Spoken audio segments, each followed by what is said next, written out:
So welcome everyone to the second and last session of the morning, with two other presentations by Tom Krebs and Jakob Hasselbach, who has stepped in last minute to replace Daniela Gabor. So to briefly introduce our speakers of the session.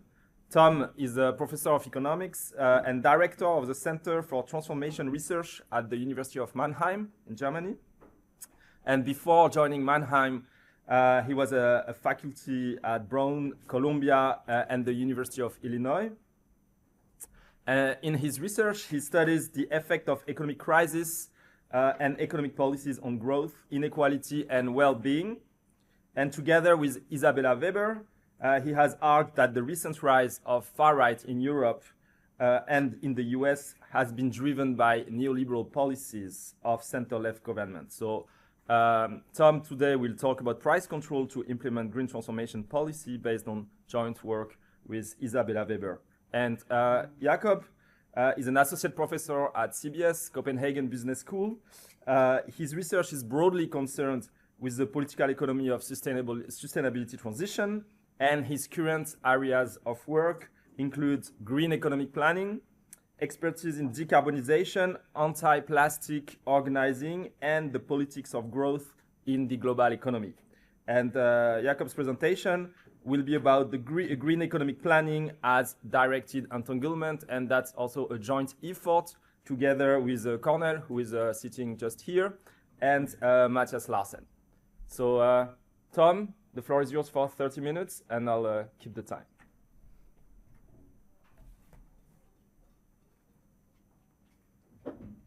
Okay. Thank you. Thank you very much for the introduction and also for the invitation. I'm very glad and excited to be here. I've already yesterday and today listened to a lot of interesting talks, and I'm trying to digest everything. Today will be a little bit more mainstream but then the critique of mainstream, and but no equations. So I'll skip those.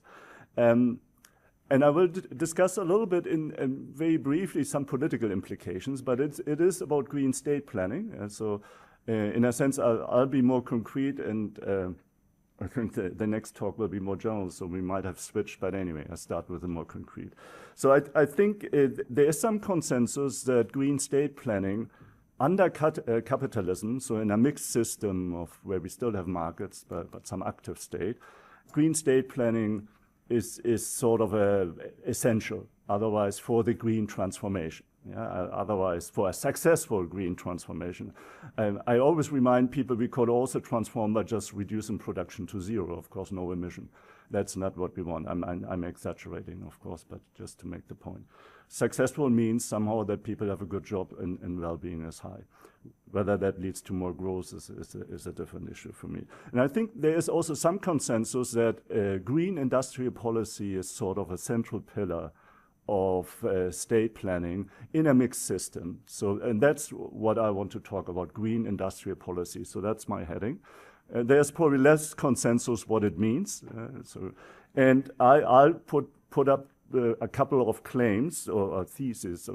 I think there will be three components of green industrial policy that are very important in the US and Europe. I'm not talking about China, of course. And very quickly, I will be talking only about Germany because that's my area of expertise. But at this stage, what I'm saying, I think is generally true. The government needs a plan. You think, yeah, of course. While in Germany, that's not that clear. France is a little different because it has a different history. But it needs a plan. Which sectors are important? Where do we want to go?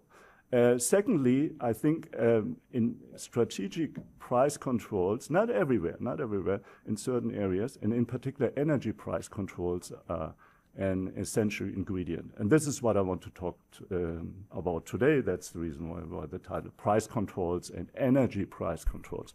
And thirdly, I want to make the point that actually you need also an expansion of public ownership of the infrastructure. Again, you might say clear, but Germany again, and the UK, of course, and the US, cases where we have privatized it. And I would also argue now that we need some public ownership in critical industries. The steel industry comes to mind in Germany. We have a discussion there, an interesting discussion. But that's not something I talk about today. But I think for me, that's an important thing we have to think about the economic reasons, the arguments we want to make.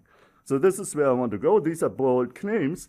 But what I will be still interested in is that many mainstream economists and the policy establishment, I call it, in Europe and in Germany in particular, and in the US, are against all those three things, to different degrees. And Germany probably the most extreme case.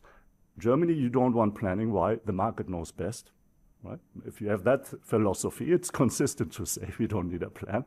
Of course, they never executed fully. I understand that in the end you need it. Secondly, their mainstream economists, most mainstream economists, and this is what I want to talk about today, and also many policymakers are strongly opposed to price controls. Not transfer payments, they're okay, but messing with the price system of an abstract market which knows best, this is really a sin for them.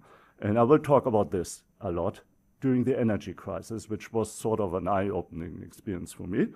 And thirdly, they're also against too much public ownership, but again, that's not my topic. And this is really what this talk is also about the resistance of mainstream economists and the policy establishment.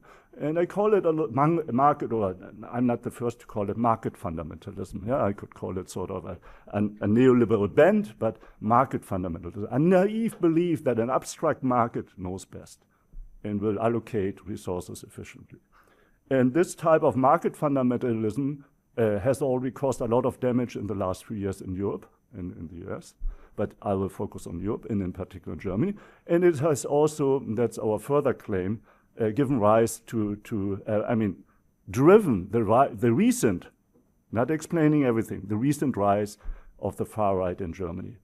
And we have some explanation there. So everything I say is joint, most of it, what I will say, is based on joint work with Isabella Weber. Everything I say is due to my misunderstanding or understanding of what we have done, so she is not culpable for anything I say here. Okay. That's already what I said, so that's the introduction. It's about green state planning, but it's about green industrial policy, and I want to talk about energy price controls as a major ingredient to green industrial policy, and about the mainstream economists, how they object to it. Now, this I cannot discuss generally, so I will give you a case study of Germany during the energy crisis. And I think it's an interesting case study. I come to it why, but you might already guess, right? I mean, we had a big price increase in energy prices, a huge increase. And there was a discussion of energy price controls. And in the end, we had energy price controls. I get to it, yeah, but it was a long way, especially in Germany. So the first result, I will argue, is that the energy price shock of 2022 had a large economic and political cost. It caused a lot of damage. This is actually something some mainstream economists argue against. They say there was a perfect adjustment to the market signal and everything went smoothly. And so that's the reason why we first have to make this point. We wrote a paper on this. Again, because they say, of course, Germany is in trouble right now economically, but it has all sorts of other reasons, as though they suddenly appeared. And some of the reasons are reasons why, in the long run, the German economy is not performing well, but they cannot explain that suddenly we are in the German economy is in such bad shape, even though, and that's what people forget, just before the energy crisis, everybody was expecting Germany to grow very strongly, as other European countries. And it didn't happen. And that was the energy price shock. Good, so I will show you a few graphs. So mainstream economies strongly opposed energy price controls. I will tell you a few stories. I'm not only claiming it, I will tell you the evidence. So I'll argue, and I'll show you a little bit, and we argue that they made these claims. They are strongly opposed to these price controls because they make unrealistic assumptions. Of course, that's true. But which one is the important one here? And the one I want to focus on, that they rule out market-driven uncertainty. All the uncertainty that is there is just exogenously imposed and not generated by the market, by the energy market. We argue, and we even show that formally, within a mainstream model, by the way, economic model, that once you allow for endogenously created uncertainty within the market, it is optimal, socially optimal, in the narrow economic sense, Pareto efficiency, to impose price controls. Okay, so it's a discussion now whether we believe in the old concept of animal spirit, Keynesian concept, or we don't. So let's have that discussion. The amazing thing is, we never had that in the discussion during the energy crisis. I was just amazed that just everybody ruled it out by assumption and stared at us as though we are from planet Mars or whatever. Yeah, and that is actually, to me, incredible. And there were several so-called Keynesian economists who just had done lots of work on new Keynesian models, but the idea that you had self-fulfilling prophecies, which we have also in the mainstream literature, just didn't apply to them in the energy market. But the energy market is a financial market that doesn't operate much differently than any financial market. There, you have forward spot. I mean, you have all sorts of trading there. Well, so why is it important for the bigger picture? Again, it's a particular case because you need to make the point, I think, always case by case. Yeah, but it's important for the green transformation in the mixed economy because we see there's a lot of uncertainty with respect to future electricity prices, for example. But electricity is basic for electrification, therefore for green transformation. So the transformation process will be associated with a lot of uncertainty, and I would say endogenous uncertainty. So that's the reason why it's also important for the future, not only looking back to the energy crisis, but also looking forward into the future. I think it's a big issue. Good. Very quickly, before I start showing you a few pictures, I also realized I have fewer pictures than some. That makes it a little bit more difficult, but I have graphs at least, so I hope that. But before I show you four graphics or figures to demonstrate my points, let me say again how you should think about the transformation process and why these energy prices are so important and why there is a lesson to be learned from the energy crisis. So the green transformation of the industrial sector, so I will talk mainly about the manufacturing sector, but it's more generally true for the entire economy. But I'm looking at the production side. That's sort of important. We also look, of course, at the household side. Also there it's important what I'm saying, because households also make investment decisions, but I'm very much mainly interested in the production and investment decision. So the green transformation at a very abstract level means switching away from fossil fuels, oil, gas, coal, towards the use of electricity and hydrogen, and we put hydrogen, electricity, produced by renewable sources. So it's moving away from oil, gas, natural gas, towards electricity, renewable. Sure, and being a market economist now, I mean, lots of stuff will be in the market. The price of fossil fuels relative to the price of renewable electricity will guide investment and production decision in this mixed market economy. That's always true, and that's what we always talk about. Yeah? And so therefore, the successful green transformation in a market-based system partially will always means that the relative price of fossil fuels relative to the price of electricity should increase if you want to put market. And I'm not questioning this, by the way. That much market-based transformation I want. I'm fine with it. And of course, that's what we do with carbon pricing. We raise the price of fossil fuels, but you could also reduce the price of renewable electricity. That was the idea of the Inflation Reduction Act, which I think is actually a better idea if you have the fiscal space than punishing people too much, but that's. But very important, I'm not arguing that this price should rise or the other price go down. What is a big issue, I think, and neglected by many mainstream economists because they believe in smooth adjustment and neglect endogenous uncertainty. You don't want large, big swings, very radical price swings. And you also don't want big uncertainty. Yeah, because that makes everybody freeze and also makes maybe you have a transformation, but just a transformation by everybody reducing production or relocating abroad. And that's not what you want. And you also want, and you want the right price signals, but you want a positive incentives for companies to invest in electricity-based production and nothing else. Yeah? And that's important.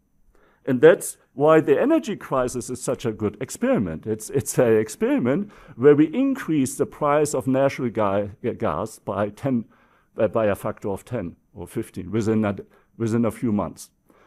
And now you would say nobody would recommend something like this. Well, mainstream economists would always said, we had that discussion, don't do anything. Let the market, let the price signal fully take care of it. A price control would have said, and this is the main point, would have said, yes, of course, during the energy crisis, there was a negative supply shock, of course. Yeah, so qualitatively, I'm not saying you should keep the price at the level it was before the invasion of the Ukraine by the Russian army, right? Of course not. There was an energy supply shock, but should the price really rise tenfold only because the market did it, said it? Maybe we want to impose a price control and dampen the rise and make it threefold. And of course, in the end, we did it. But there was a long discussion, and we did it because policymakers, in the end, couldn't stand the heat anymore because the electorate told them far too late. I mean, but they did it too late. They said, you're crazy. But all the mainstream economists just stayed there and said, no, don't do it. And that was an amazing experience, at least from, not amazing, but an eye-opener for me. So here's the shock I'm talking about. So what I'm plotting here is a natural gas price shock in the US, in the EU and the US. And you see the blue line is for Europe and the red line is for the US. First of all, you see these are actually segmented markets. So the US, I don't care. I just wanted to show the US actually didn't have an energy crisis. Oil prices still went down, up. Of course, it's a world market, yeah, and gas prices also went up in the US, but much more in Europe. So this is the reason why it's much more a European issue. And when you look at the difference between here and the peak, that is almost 20-fold increase. Yeah, and to say, well, that's what the market tells me, so let it fully affect the economy and the investment and production decision, I think is a little crazy, right? But maybe not. And so that was our only point. A price control would say, well, let's put here upper bound, right? I mean, indeed, we suggested 50 on the European level. We didn't get it in Germany, put it here. But after a long time and long discussions, and the European price cap, which came later, put it at 180. That's what we did. Well, we said, yes, of course, we need an increase in prices. But maybe there's an overreaction of financial and energy markets. And that overreaction I want to take out, yeah, this excess movement. And that's what we did in the end. Just the path towards it took a long time. And in all this time where we didn't have the price controls, companies made their investment and production decision. They reduced in production and they relocated in Germany. All this relocation process abroad went on for months and months and years and years and years. And that's the point. Okay. So the energy crisis, here's a summary of what we think the energy crisis did in Germany. And we go through this and argue this. So I won't have time to go through the counter arguments we've heard. It says on, and I just summarized the results. First of all, most importantly to us, it's not GDP. It's the labor income, the inflation-adjusted labor income. That's what people get in the end. And the energy shock 2022 led to high inflation.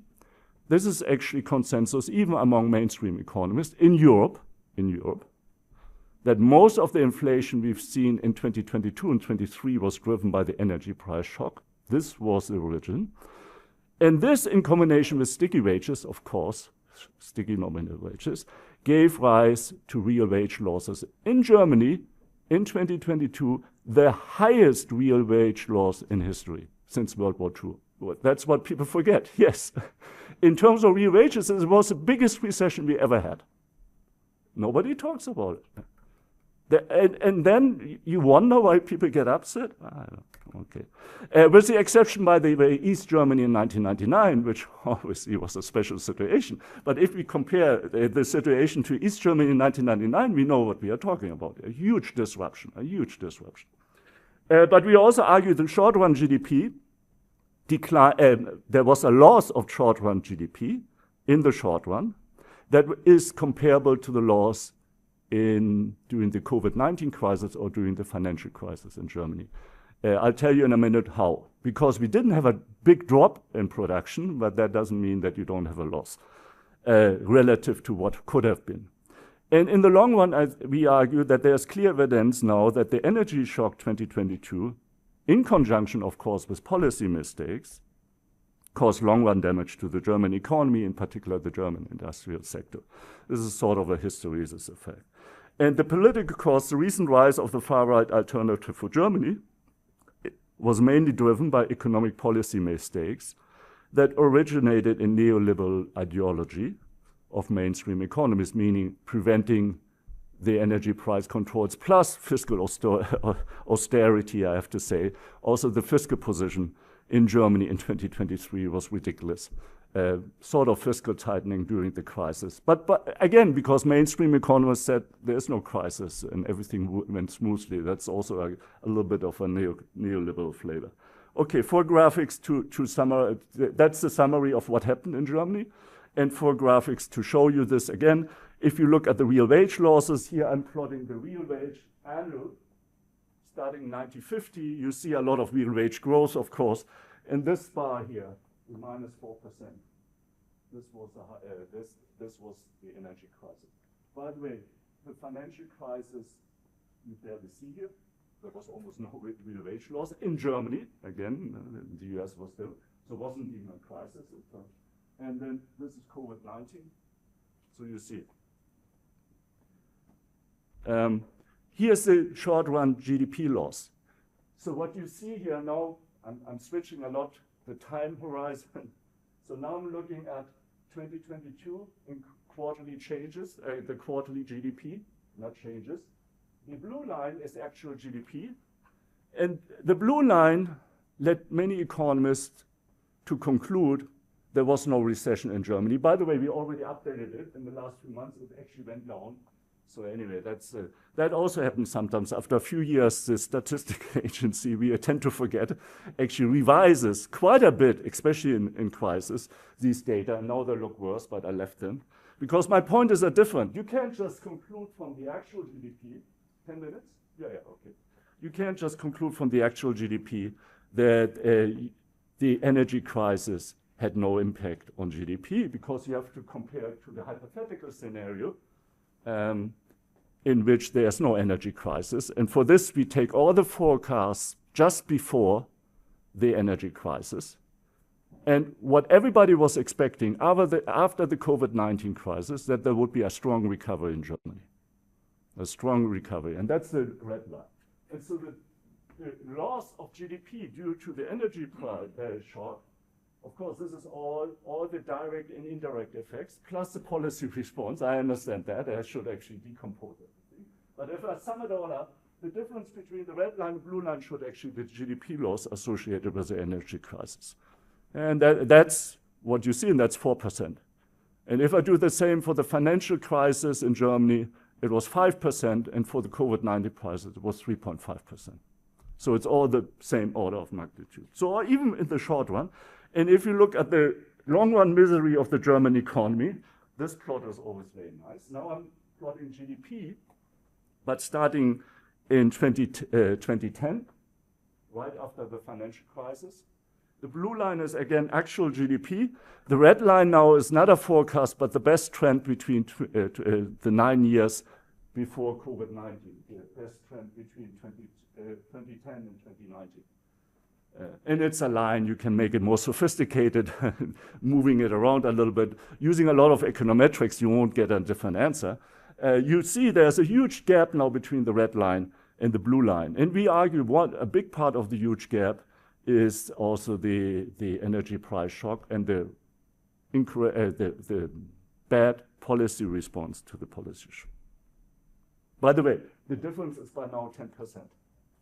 We are 10% behind the trend we had. By the way, it looks different for France, much better for France. And for Spain, much better. So if you compare it, in that picture, Germany and Austria also still Germany is the worst. And these are huge orders of magnitude, so 10%. This is how it used to look. Anyway, never mind. And here's the political cost. Here I'm showing you a little bit the development of the approval rating of 3 parties in Germany. The red line is the Social Democratic Party of previous Chancellor Olaf Scholz. The black line is the conservative bloc, center-right if you want, party of current Chancellor Friedrich Merz. And the brown line is the far-right, close to neo-fascist or neo-fascist alternative for Germany. And what you see is what people tend to forget. By the way, 25% means you can be the party of the Chancellor by now. We have in several parties, we have sort of the Italian situation almost, where we are used to have a big collection. And we don't have a presidential system, but a parliamentary system. So that's important. If you are 25, you are actually the leader right now. And if you look at the brown line, the AfD support, people tend to forget they were at 10% for a long time. Yeah, even during the COVID-19 crisis. So they had some support, of course. That's probably the hardcore 10%. But that didn't move for a long time. Indeed, some people said, oh, Germany is one exception. In Europe, right, the center can hold the center as though they're doing anyway. Okay, and so then what happened? This was the energy crisis in the summer, where we had a discussion of an energy price break, where we had the top of the energy prices, which I showed you, the peak, and the government was not doing anything. And we, on a daily basis, we had actually discussion that people were very frightened about the bill in the winter, the heating bills, and nobody was doing anything. And it was very clear that the AfD was profiting. By the way, you could also say, why wasn't there a left party profiting from it? Yeah. I have an explanation. Well, they could have, but they didn't. Good. Anyway, that's a long discussion, interesting discussion. So this is it. This is the first peak, first increase from 10 to 15%. Then there was in 23 another increase when the German government, the Scholz government, tried to push through their previous plans of transformation without having additional fiscal space. Yeah, well, that didn't go well. And so the AfD profited again and went to 20%, then there was a down limit. And then they went from 20 to 25%. And now they're competing for first place. And we think a lot has to do with the economic policy mistakes that were based sort of in neoliberal ideology. Now, I'm not saying these guys have the same preferences as these guys of vote. Of course not. There's a distribution. But they were pushed towards the AfD. And if they stay there long enough, they will be hardcore, but they haven't been hardcore all the time. So that's the theory a little bit, right? So, and we are not saying, anyway, so it's a long story.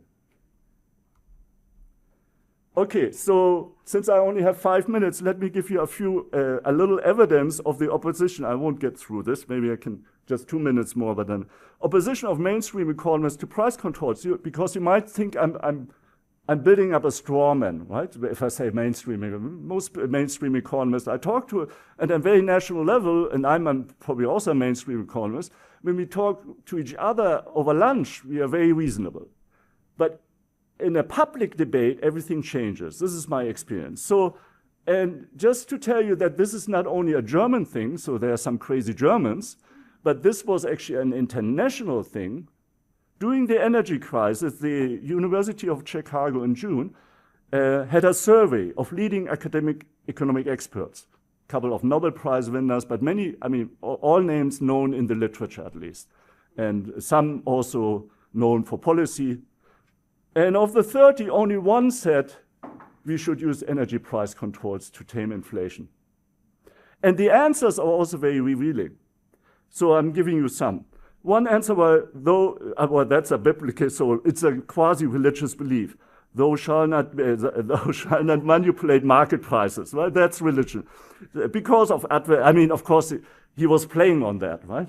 Next one, messing with the price system leads to disequilibrium, which someone has to pay anyway. Next one, so here's a history buff. We tried price caps as instruments to curb inflation in the 1970s. It didn't work then, it will not work now. The last one is great. Price controls don't work. There's a long history of evidence on this. Indeed, not sure why you are asking this question, you stupid idiot. Okay, similar results in Germany. Okay, that last one I added, but yeah, I mean, he was literally asking this. Why asking? And the government is initially, I already mentioned, the German government later, of course, implemented it. And another interesting historical fact is that we had a commission to design the energy price controls because the German government didn't trust itself. And in the commission, we had 8 economists, and out of the 8 economists, only one really, or 2 fully supported energy price controls. 6 of them didn't want price controls, but they were in the commission. And in the end, only 1.5 I wrote, because the one actually switched a little bit and decided, yeah, I don't want to get into trouble with my colleagues, and just didn't say anything. Yeah, of course, it's the dynamics, right? We all want to go to dinner with these guys. I mean, well, maybe not. I mean, anyway.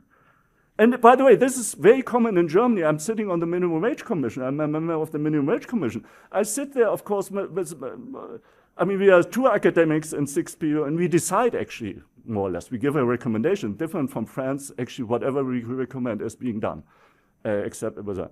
And the one sitting opposite to me is Lars Feld, so the second academic, who is director of the Eucken Institute, and only there to say minimum wages are bad. He doesn't think we should have minimum wages. Anyway, so that's very typical of Germany maybe also, but in general, I think the line that mainstream economists tend, in the public debate, not in the research seminars, very different, right? Tend to just take out the simplest model they can think of, and that's, of course, the model of a market economy where markets are perfectly competitive and everything works well. I have several other slides where I then a little bit try to tell you what are the assumptions behind it, and I've already mentioned it, the European economy, so that you come to the mainstream conclusions. Really, this imaginary or the abstract world of a frictionless market economy in which all households and companies can trade in perfectly competitive markets for all commodities. And of course, uncertainty is exogenous and fully insurable. That would give you then their results. And clearly that goes back to, and their argument is always allocative efficiency. You saw that in the quotes. But of course also, and some of them have the idea of informational efficiency, which interact, right? Which is a precondition maybe for allocational efficiency. And I give you a little bit, and you can trace that back. And I've noticed in public policy debates, we always refer to the simplest model where everything works. That's a little bit the problem, I think. And our argument is that endogenous uncertainty is an important ingredient. We wrote down a model formally, which is not surprising because there is a mainstream literature in the sense published in mainstream journals as a reaction to the rational expectation revolution of Lucas, etc. There was actually a sunspot literature of Cass and Shell who said, well, I mean, of course you can assume rational expectations, but that means you can still not rule out endogenous uncertainty, which gives rise to market volatility and inefficiency. And it kind of died out, and we are trying to revive it a little bit, because in a sense, I mean, that's to us the Keynesian spirit, the animal spirit of Keynes. And in that sense, it's a fundamentally Keynesian idea, which also got lost a little bit among the new Keynesians who focused on other things and just not on the volatility of financial markets. So coming to the conclusion by skipping 5 slides, a successful green transformation under capitalism requires state planning, yes, with green industrial policy as a central pillar. Strategic price controls, meaning not everywhere, but definitely if we have these big swings. Maybe a band, I mean, at least have the discussion. Strategic price controls are a central component of green industrial policy. I only discussed now the price of fossil fuels going up, but we right now have the situation, especially in Germany and Europe, that we need certainty about electricity prices.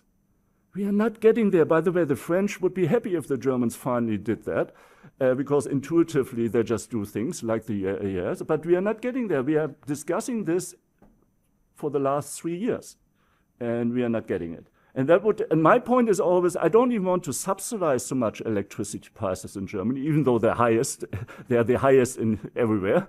But I want to take out some of the uncertainty because there's a huge amount of uncertainty and many companies cannot insure against it. And no company can insure against one component about this, and that is the component of the fee for the electricity grids. This is uncertain and there's no market for it. And this is hugely uncertain because we are expanding the electricity grid. We have to. But this expansion requires a huge investment, and that huge investment is unknown. The effect on grid prices is unknown. And that creates a lot of uncertainty, and everybody says, let's just get it done. We are not doing it in Germany. The French just go ahead, and some other countries have it maybe, although there's obviously EU, of course, who also wants to intervene. And it would be such a great thing if we could ever get that, but we are not getting it. Okay, and so that in that case is looking forward. I want a price control now, at least a ban for electricity prices. That's it. And that, I think, would, it's not the only thing that will matter, I know, but that would be actually a central pillar. And it's, you're running against these arguments that the market, and by the way, then of course I want a reform of the electricity market, because I showed you the price of gas, natural gas, but the price of electricity went up the same way, because we have this ill-constructed electricity market in Europe. And we want a reform, and who's blocking the reform? All the mainstream German economists, of course, which were ordered to write down reform proposals, and of course wrote on 150 pages, we want none. We want the status quo, of course in language nobody understands. So that's the reason why we actually had not only the natural gas price, but electricity prices. So in case you're wondering, wasn't this good for the transformation? I would be fair. Anyway, the electricity prices went up as well. Good, although that's my last comment. I have the think tanks and also the climate think tanks, although now they're second guessing themselves, were always also on board with mainstream economists that they're higher in the sense that they supported the idea that the higher the price for natural gas, the better. That is a little tricky issue. They have to resolve a little bit. So we have shown that energy price controls are socially efficient in the narrow mainstream sense if energy markets exhibit endogenous market-driven uncertainty. And we have shown that market fundamentalism, or we have given some empirical evidence, during the energy crisis caused a lot of economic and political damage. Okay, thank you.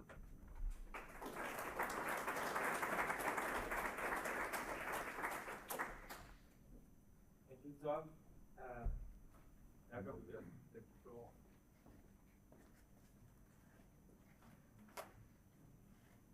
Notation is on the desktop. Yeah.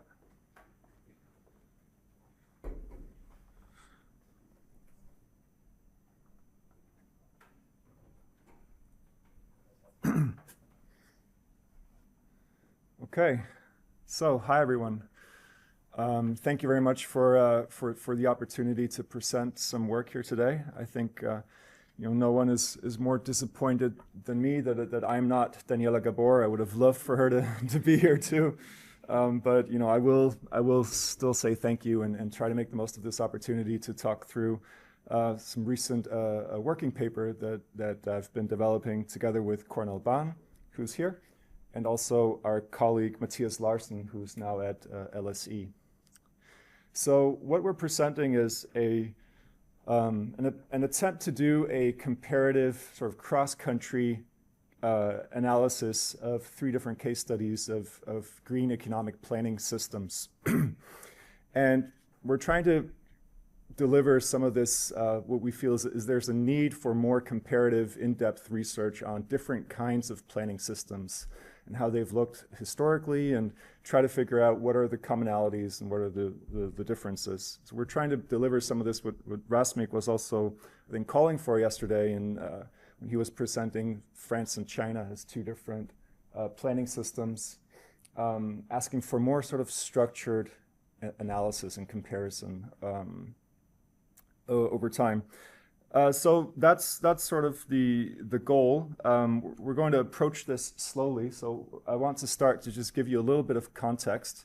How did we arrive at planning? What was our route towards economic planning? So I think what we're learning through all of these different presentations that we're seeing over these 2 days is that there are many different roads that lead to planning. Our particular road that got us there was through studying the international political economy and comparative political economy literature around the green transition and sustainability transformations. And in this literature, there's sort of very clearly a tendency and a convergence around this idea that a strong green state is necessary to drive the green transition. So I don't think I need to make a lot of the first point here. I think that was exemplified very well also yesterday in Julia Steinberger's presentation, that we are simply seeing currently the neoliberal market-based status quo is not failing. And in large part, this failure, I think, is due to the power and the interest of the financial industry inhibiting strong decarbonization. So that's what's being called in this literature that we're dealing with, it's being called the sort of the infrastructural power of private finance, that they're able to basically exert sort of veto rights and power over what gets financed and what doesn't get financed. And that's one of the sort of main problems we want to approach through this research agenda on planning. There's sort of simultaneously, there's another strand of literature in IPE and CPE that's now converging much more on this idea that states actually have to lead the green transition. It's sort of the consequence of what's the failure of the neoliberal market-based strategies. That in our literature, most of the interest is now then converging on the state. Only states possess the necessary authority, coordination, political power, and infrastructural reach to accomplish this quickly, effectively, to do this in the short term. That's our starting point. So if we ask then, how do green states shape the economy? We go out to the literature and we ask them, what kinds of policy tools and devices do green states currently control in their attempt to try to shape the economy to make it more green? And what we're seeing, if we try to summarize just some of the different main points here that sort of place the state centrally in terms of leading decarbonization, we could try to summarize them as the critical macrofinance tradition. There's a lot of more work on central banking, greening central banking. Innovation policy and the mission economy is also a huge strand of work on this. State ownership, so using state ownership and state-owned enterprises to also lead decarbonization is another strong and emerging area of research. Industrial policy, green industrial policy, which Tom also just called for. And then we have Thurbin and a lot of sort of Linda Weiss and Elizabeth Thurbin developing this idea of developmental environmentalism, trying to reach back to some of the developmental state literature and also bring it up forward to environmentalism and green transitions today. In the paper, I don't know how well this works, but in the paper, we try to boil this down to sort of three main strands. And I'd be very curious in general, I'd love to get your comments and thoughts on everything in the paper. I should say it's currently being reviewed, so there's lots of scope to change everything and get your arguments and thoughts on this. But in the paper, we try to boil this down to, there are three main strands of literature that sort of try to collect all of these different policy tools of the green state. And we try to summarize them as the critical macrofinance tradition, which would be Daniela Gabor, Ben Brown, and a lot of their associated, or a lot of other scholars in that area. So critical macrofinance, neo-Schumpeterian disruption, so a lot of the innovation policy, the mission economy ideas. And then the last is this green industrial policy school of thought. Now, if we deal with these three different strands, I think what we're arguing in the paper is that we would criticize them for having too much of a sectoral focus. So, for example, macrofinance might only discuss finance and banking and the private capital markets. Neo-Schumpeterian disruption, sort of too focused on innovation and research policy. and green industrial policy, perhaps two focused purely on energy, energy and industrial coalitions. And what we would say is that each of these different strands of scholarship, they sort of only give us this very modest coordination across different state functions. They take place in academic silos, so we don't see a lot of one part of the scholarship citing or engaging deeply with the other parts of the scholarship. And then this sectoral focus, that means they're not thinking in terms of whole economy sustainability transformation. So these critiques are then what lead us towards planning. This is how we arrived at planning, and especially this sort of the history of indicative planning as a sort of as an example of what we would call middle range planning. So I'll get into a little bit more about what we mean by middle range planning, but just to say for now, why does critique kind of get us there? First is to say that these different parts of the Green State Scholarship, they're already touching on different aspects of economic and green statecraft that would be very associated or would be very clearly adjacent to planning. So you could think of it as in terms of sort of they're talking about parts of the picture, but not the whole picture. And there's no reason why we shouldn't just bring it all together and say these things are more effective and well-functioning if they're working together. We also have plenty of historical and contemporary evidence that suggests indicative planning works under certain conditions, but those conditions are very important to figure out. And that's why we need this comparative research agenda to find out when and why does indicative planning work, under which kinds of political regimes and conditions and institutions. And finally, the third point I think is also important. So decarbonization involves both growing green sectors very quickly, but also phasing out the brown sectors. So the fossil fuel economy has to degrow very, very quickly. We have to reduce emissions very, very quickly to be compliant with the Paris Agreement. And so I think the current literature, we would say the weight or the emphasis in a lot of the current literature is mostly on the first part of that question, which is how do we very quickly scale up and grow green infrastructure. And I think if we want to get to that second part, sort of the harder question on phasing out the brown sectors, we simply need stronger policy tools and stronger, the state needs to wield stronger power than what's being suggested in the current sort of patchwork of individual policy areas. Okay, so why then are we calling this sort of middle range planning? I think what we mean by that term is we're trying to build a case or an argument for there's a good need to do some delimited partial kind of planning of certain areas or sectors of the economy, and to do that in the short term, to just get started very quickly with implementing, sort of looking with the real institutions that are out there, figuring out how can you arrange or change these quickly and in the short term in order to do some form of planning more quickly. So you could contrast this, I guess, to sort of more comprehensive, long-term, sort of full-scale planning systems that try to make sure that all parts of the economy are satisfying needs within planetary boundaries. Whereas I think what we're arguing for is before we get there, maybe there's a good argument for doing more sort of delimited types of planning of the middle range that's maybe more targeted on just decarbonizing certain sectors very, very quickly.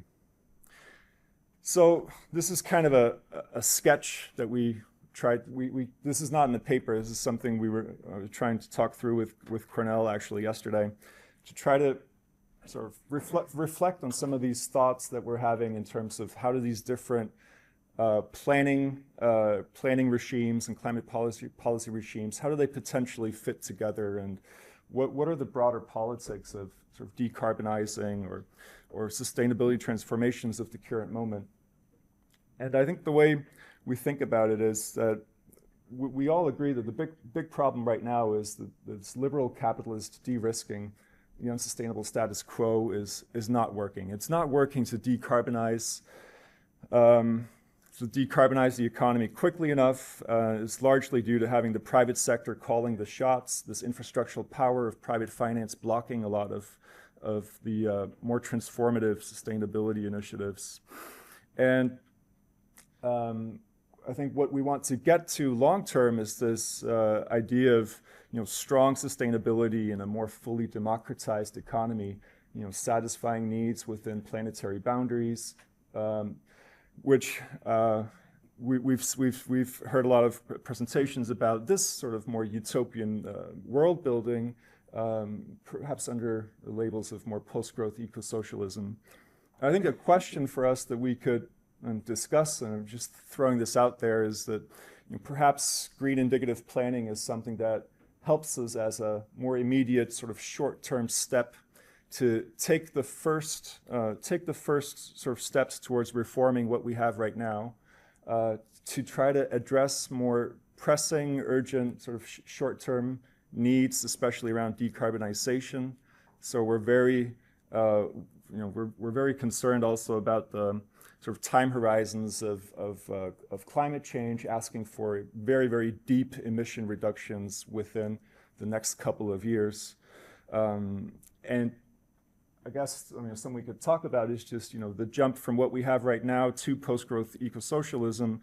It's hard to politically, it's hard to, I think, conceptualize or think about that jump sort of taking place very, very quickly in terms of also being able to deliver decarbonization reductions in the short term, or just to decarbonize in the short term.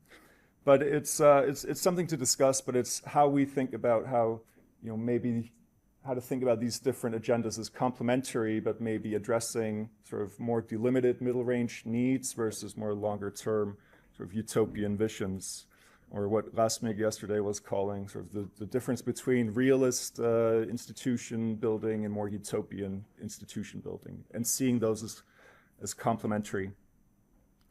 And it's important, I think, for all of us also to keep in mind that the general drift of politics and economies right now is much more towards this part of the picture, right? So we all want to move towards green indicative planning and post-growth eco-socialism in the long term, but where things are going right now, as Tom also, I think, very effectively showed with Germany, and as we know from the American experience, is more of an authoritarian carbon backsliding. And so that's the immediate concern, is how do we avoid that, and how do we more quickly move towards the greener and more democratic policy regimes.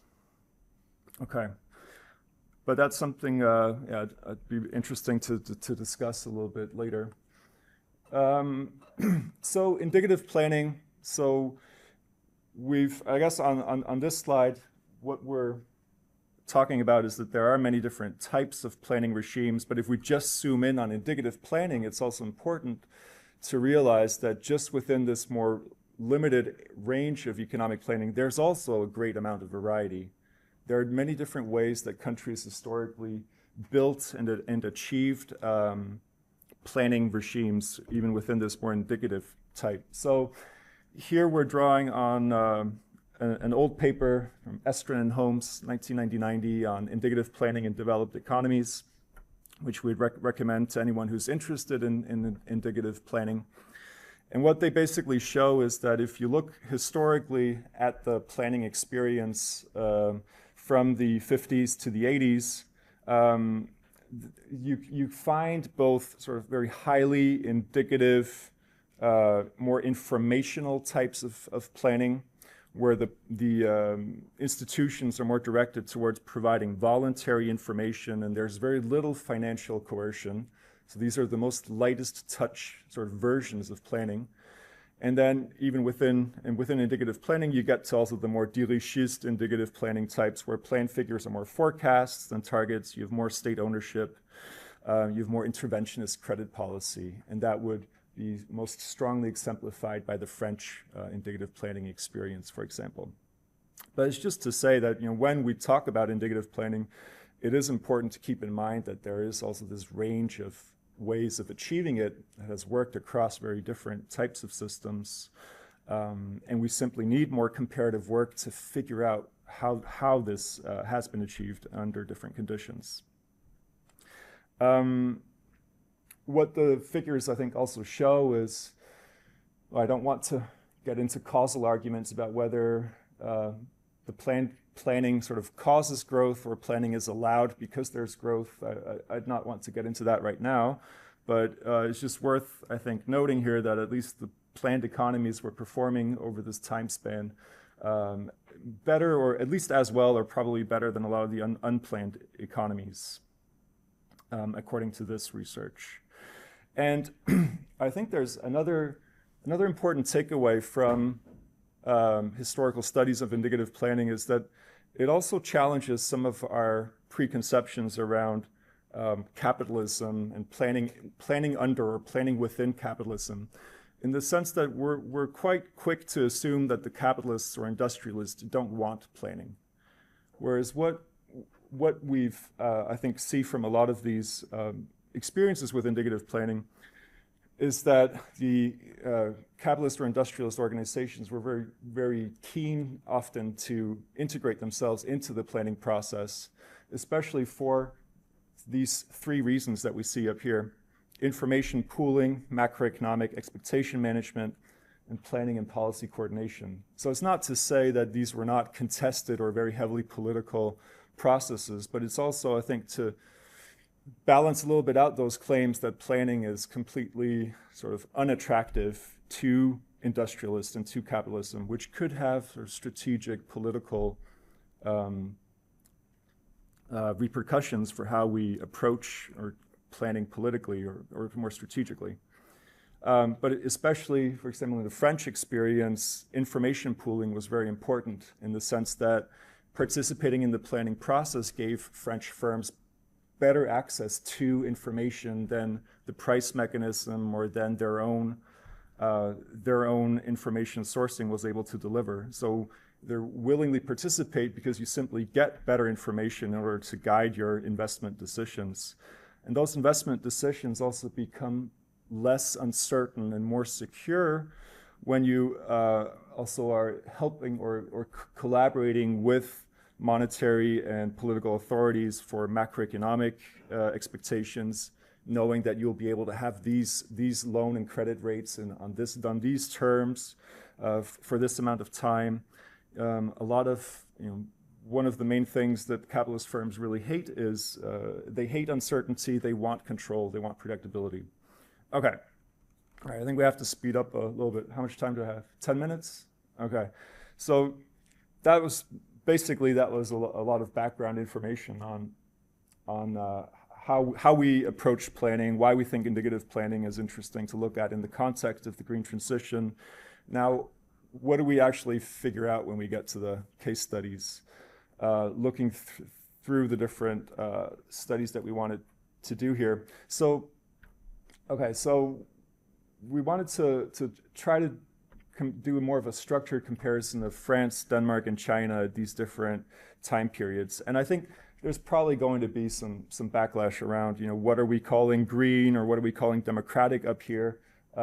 So this is not to make very strong normative claims about how green or how democratic these economies are, but just to help us analytically, heuristically, try to figure out some points of variation that are between these different regimes.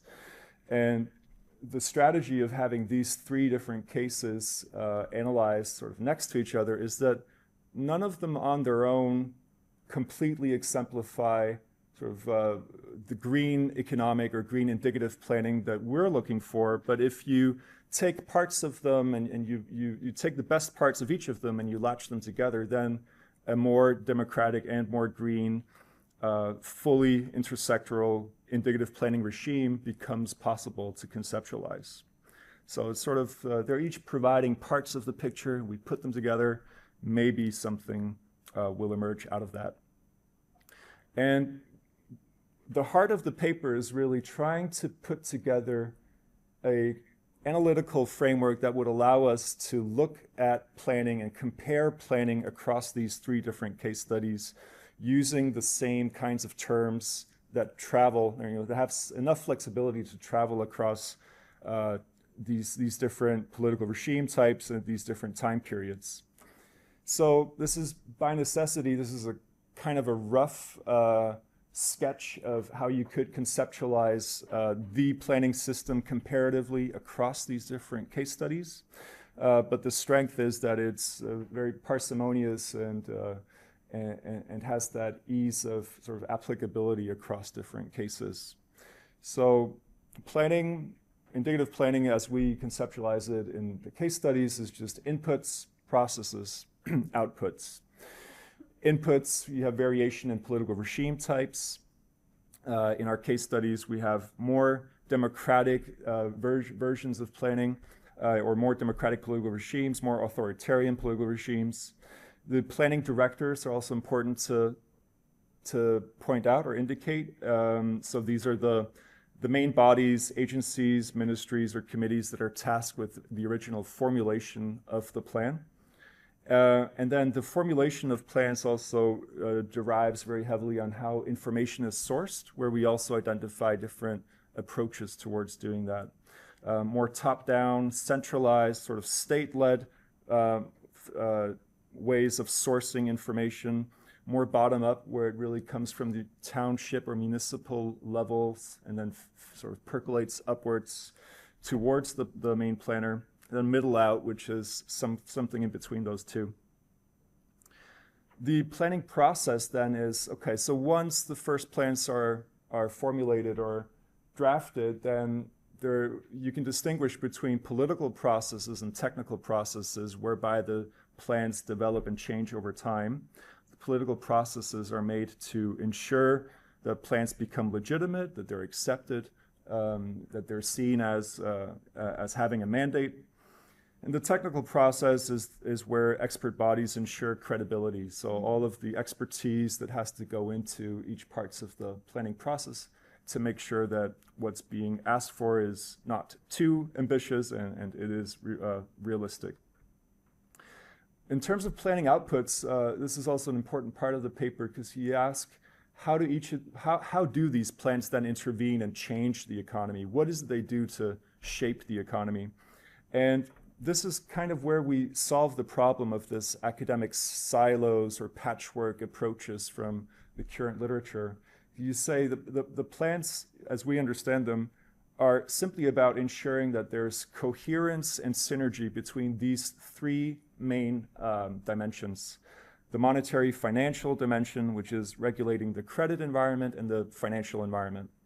So private and public banking and credit provision. The fiscal policy, which is sort of green taxing and spending. And then state ownership emerged, this was something that came out of the case studies. We saw simply across each of the case studies that state ownership of crucial financial and strategic industries was extremely important for making the plans have traction and making sure that they were carried out. So, okay, so I don't have a ton of time, so I'm going to go through this rather quickly.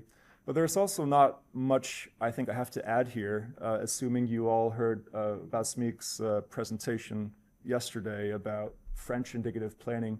We largely verify and agree with that story. I think what maybe an important part of the story that was less emphasized in the talk, but which I think is in your book, was the whole credit part of the story. So the importance of the Banque de France and the National Credit Council, which are extremely important components of the French indicative planning system, as has been sort of detailed very, very clearly by Eric Monet. The processes, we heard a lot about these yesterday, horizontal and vertical sort of commissions and how that feeds into the planning. And on the output side, I think especially this sort of coordination between the Planning Commission, the Banque de France, and the Credit Council was really, really, really important in terms of making sure that strategic sectors are also enabled are also given these preferential credit terms and long-term certainty. With Denmark, so this one we could talk through a little bit more because this one's more new. So Danish energy planning is something that was born out of the 1970s energy crisis and the oil shock that hit all of the West.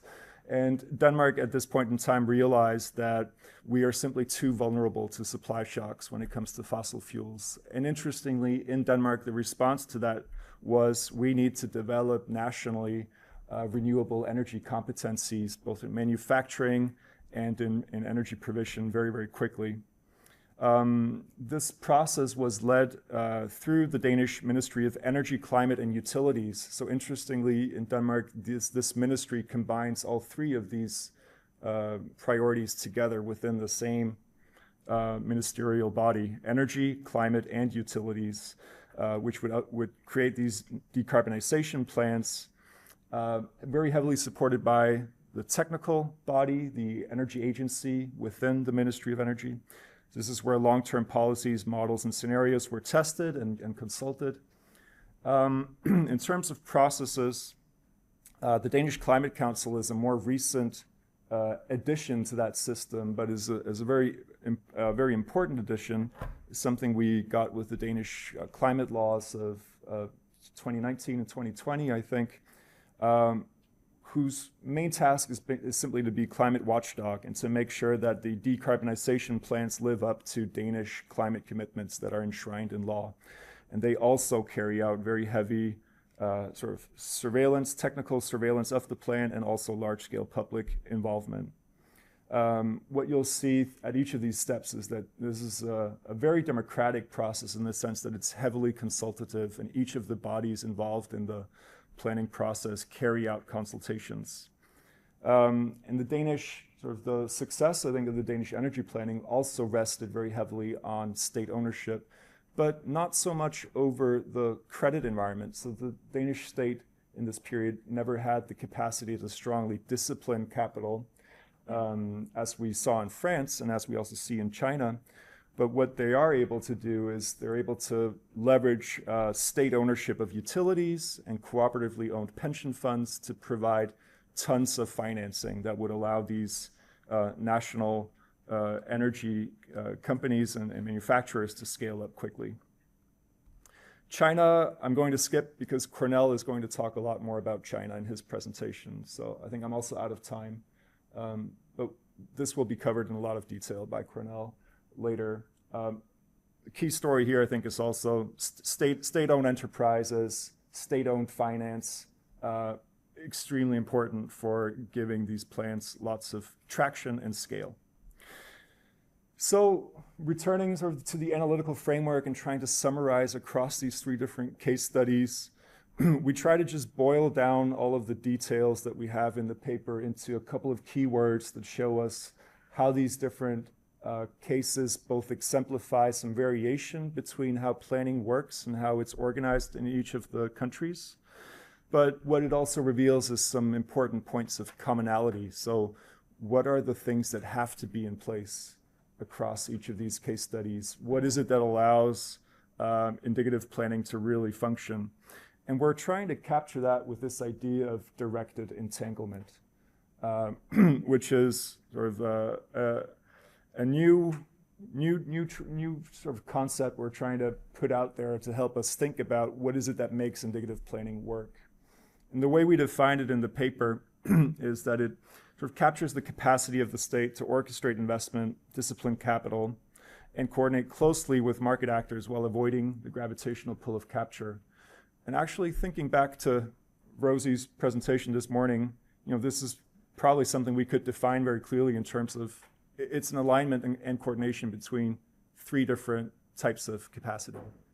I'm forgetting your terms exactly, but maybe like disciplinary capacity, coordination capacity, strategic capacity is one way to think about it. And then if you do that, directed entanglement might be the outcome, the way of describing the state of affairs that allows indicative planning to work. So it works when planning can entangle private capital in directed forms of coordination using both sticks and carrots. It's different from embedded autonomy in the sense that embedded autonomy is more of a equal relationship between states and corporations, where what we're arguing for is very much having the state in the driving seat. The state must be able to discipline private capital or otherwise control financial resources to an extent that would allow green transformation to be driven through. So I think my time is up. I'm just going to leave this up here. 3 implications that I think come out of our study. The role of public ownership. I think just really briefly, what emerged, I think this is an interesting takeaway from us, is that we didn't go into indicative planning with a normative commitment to seeing public ownership as very, very important. Democratizing public ownership of industries and public banks was not sort of an a priori normative commitment on our part, but it was something that emerged analytically, empirically out of the case studies. It simply seems that if you want to do strong indicative planning, this has to be a component. And we're calling for more comparisons between indicative planning, and we also think this sort of implies a very novel program of institution building, especially around national climate councils, credit councils, and planning bureaus. Okay, I'll end with that. Well, thank you very much.